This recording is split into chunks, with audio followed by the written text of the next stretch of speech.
ناظرین السلام علیکم۔ ایک بڑی اچھی خبر اور وہ یہ ہے کہ بجلی سستی ہونے جا رہی ہے۔ آخر ایسا کیا ہے بھائی، اس مہنگائی کے دور میں کوئی چیز سستی ہو جائے؟ یہ ممکن ہے؟ ویسے یہ کیسے ممکن ہے؟ یہ میں نے خبر آپ کو مطلب یہ سچی بات کی ہے یا کوئی مذاق کیا ہے؟ مجھے تو یہ خود یہ ایک مذاق سا لگ رہا ہے، اس کا جائزہ لیتے ہیں۔ اور دوسرا یہ کہ آئی ایم ایف ہمارے ساتھ بڑا ہمدرد بنا ہوا ہے۔ ویسے ہیں دونوں خبریں بڑی عجیب، ایک طرف بجلی سستی، دوسری طرف آئی ایم ایف ہمارا ہمدرد، یعنی اسے مہنگائی کی فکر ہو گئی ہے۔ یہ جو لیوی ٹیکس بڑھا ہے، یہ جو پیٹرول پہ میں اسے جگہ ٹیکس کہتا ہوں، جو لیا جا رہا ہے ہر بندے سے 1 لیٹر پیٹرول ڈلوانے پہ جو جگہ ٹیکس وصول کیا جا رہا ہے، اس پہ آئی ایم ایف کو بڑی تشویش ہے۔ تو یہ کیا ہوا ہے؟ یہ بھی کوئی خبر ہے، میم ہے، کوئی وہ کیا کہتے ہیں، پرینک ہے، کیا ہے یہ میاں طاہر؟ دیکھیں، سب سے پہلے تو دیکھ لیتے ہیں کہ آئی ایم ایف کو کیا تکلیف ہوئی ہے کہ وہ لیوی ٹیکس بڑھنے پہ، جیسے جگہ ٹیکس کہا جاتا ہے پیٹرولیم پہ، اس پہ وہ پریشان ہے۔ ہاں بالکل وہ پریشان ہے، لیکن وہ ہمارے لیے پریشان نہیں ہے۔ اصل میں جو مہنگائی ہے، ایک حد تک مہنگائی رکھ کے آپ لوگوں کی جیبوں سے پیسے نکال سکتے ہیں۔ آئی ایم ایف والے جو ہیں وہ ہم سے بہت اچھے کیلکولیٹر ہیں، وہ بہت اچھا کیلکولیٹ کر لیتے ہیں، اور ان کو پتہ ہوتا ہے کہ کہاں سے کتنا تیل نچوڑا جا سکتا ہے۔ اتنا تیل نہ نکال لیا جائے کہ نڈال ہو کے ہی بندے گرنا شروع ہو جائیں، تو پھر باقی پیسے کیسے نکالیں گے؟ یعنی کہ وہ انڈے کھاتے ہیں،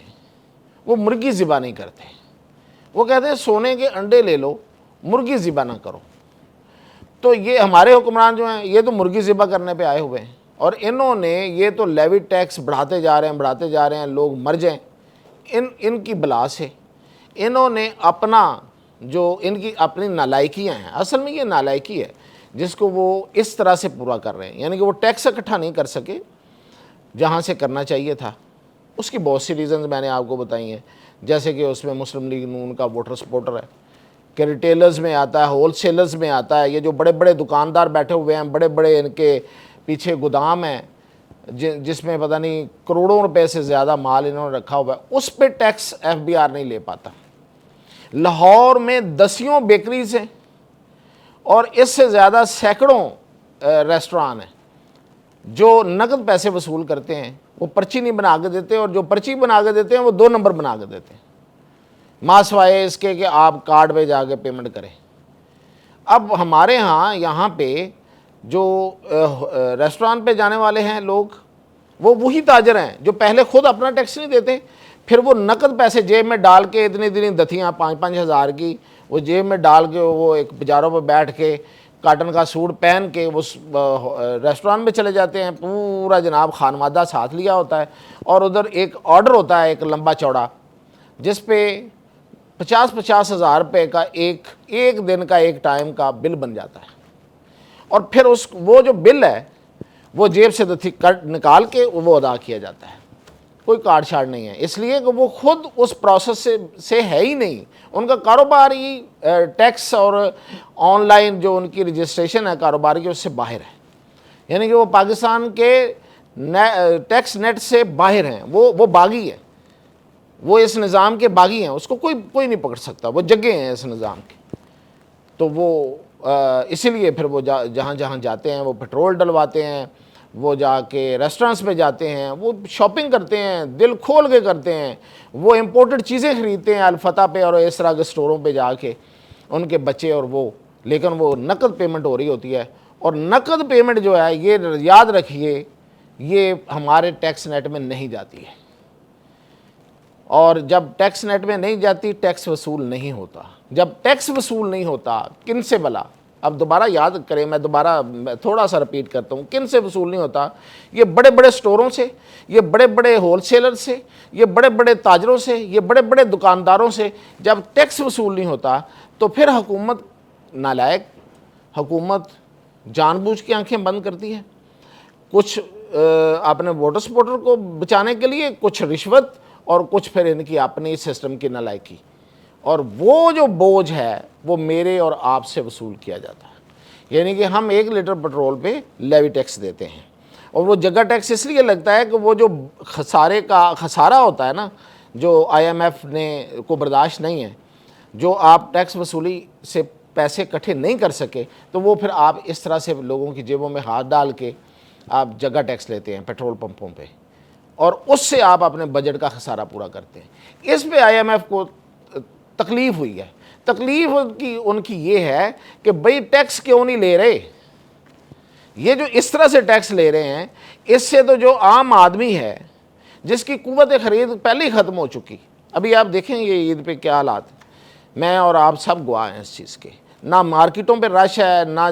منڈیوں میں، مویشی منڈیوں میں کہیں کوئی لوگ جانے کو تیار ہیں، لوگ جا ہی نہیں رہے، باہر سے پوچھ کے ایک دوسرے سے، اچھا اتنے کا مہنگا، اتنے کا بکرا، اتنے کی گائے، اتنے کا بچڑا، نہیں بھئی گنجائش ہی نہیں ہے، بس رہنے دیں۔ اور اس دفعہ دیکھیے گا آپ، یہ میں پہلے پریڈکشن دے رہا ہوں کہ یہ حصے کی قربانیوں میں اضافہ ہوگا، جو لوگ اپنے بکرے شکرے لے کے قربانیاں کرتے تھے وہ بہت کم ہو جائے گی، سخت ہی نہیں ہے۔ اور ویسے بھی میرا ذاتی خیال ہے کہ لوگوں کو اپنے پہ بوجھ نہیں ڈالنا چاہیے، یہ قربانی آپ کی ہمت اور سخت کی قربانی ہے۔ اگر آپ کے پاس ہمت نہیں ہے، آپ کے پاس اس کی گنجائش نہیں ہے، تو نہ دیں آپ قربانی۔ میں مولوی نہیں ہوں، لیکن اتنا ضرور جانتا ہوں کہ یہ حج اور یہ قربانی جو ہے وہ آپ کو اللہ نے جو دیا ہے،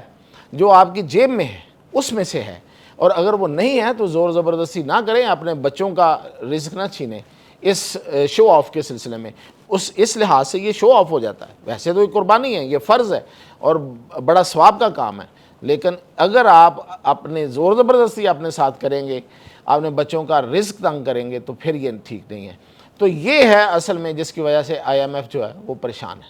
اور بجلی جو ہے وہ واقعی سستی ہو رہی ہے۔ اس کی وجہ بھی بتا دیتا ہوں آپ کو، اس میں ان کا کوئی کمال نہیں ہے حکمرانوں کا، یہ ہمارے ساتھ کوئی کسی قسم کی رعایت نہیں کرتے۔ اصل میں ہوا یہ ہے کہ سسٹم میں بجلی مہنگی ہوتی کیوں تھی، اس کی 2 ریزنز ہیں۔ ایک وجہ تو ہے آئی پی پیز، یہ جو مہنگی بجلی تیار کرنے والے کارخانے ہیں، ان کی وجہ سے یہ بجلی مہنگی ہوتی تھی، اور دوسری وجہ یہ ہے کہ یہ جو بجلی ہے یہ ہمیں امپورٹڈ کول،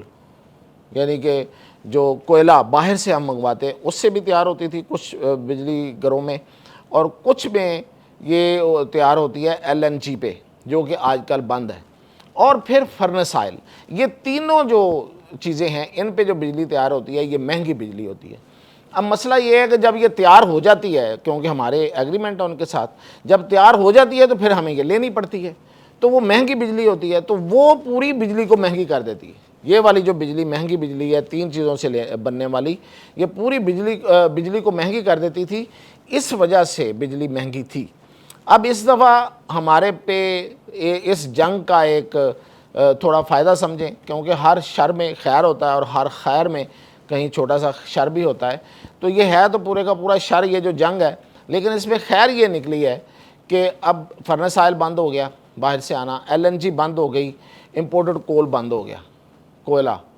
تو یہ جو ان کے یہ جو مہنگے والے بجلی گھر تھے یہ بند ہو گئے اس وجہ سے۔ اب وہ بجلی ہم نہیں لے رہے، تو جب وہ مہنگی بجلی ہم نہیں لے رہے تو اس وقت پہاڑوں سے پانی جو آ رہا ہے برف پگھل کے، اس کی وجہ سے پن بجلی، یعنی کہ پانی سے بننے والی بجلی جو سب سے سستی ہوتی ہے، اس کی ویسی مقدار بڑھ گئی ہے، کیونکہ وہ چلنا شروع ہو گئے ہیں دریا، اور دریاؤں سے ڈیم بننا شروع ہو گئے ہیں، اور ڈیموں سے یہ بجلی پیدا ہوتی ہے، تو وہ بھی بڑھ گئی ہے۔ تو اس وجہ سے 5 سے 6 روپے پر یونٹ